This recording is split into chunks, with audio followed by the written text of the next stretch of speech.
Un volo di 8 metri sull'asfalto dopo essere salito sulla seggiovia. Attimi di angoscia domenica mattina a Gaglio, in località Melette, dove un bambino di 7 anni, residente a San Bonifacio, nel Veronese, stava seguendo le lezioni di sci. Salito sulla seggiovia a Longara, dopo qualche minuto è scivolato sotto la sbarra di sicurezza.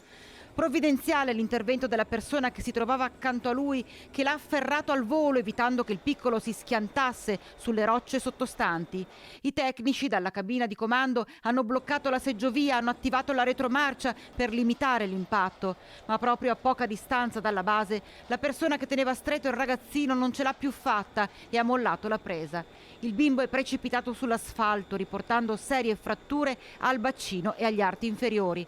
Sottoposto a una lunga operazione durata più di 5 ore al San Bortolo di Vicenza, dove è stato portato con l'elisoccorso, ora si trova in terapia intensiva pediatrica.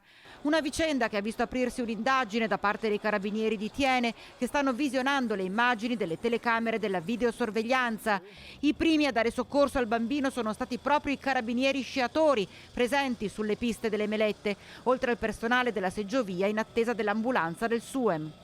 È una casualità, ma proprio è quasi impossibile, sono seggiovie ultra collaudate e queste cose non capitano assolutamente. Però... Anche perché in una giornata come ieri saranno state tantissime le persone che hanno sfruttato questa seggiovia. Assolutamente sì, parliamo di 4-5 mila persone che hanno utilizzato questa seggiovia ieri e sicuramente c'è stato un grosso afflusso ieri di pubblico. La seggiovia potrebbe venire chiusa?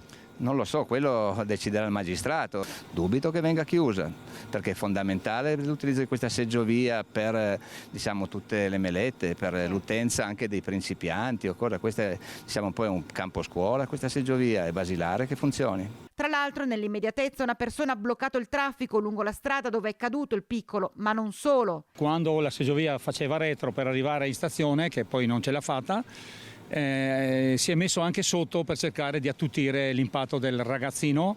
So che ha preso una botta al polso o cose del genere, però lo ringraziamo perché è stato veramente bravo per dare una mano in quel senso. Nei prossimi giorni si saprà se verrà richiesta dunque la chiusura della seggiovia, anche se pure da chi sta svolgendo le indagini in via ufficiosa si parla di una fatalità.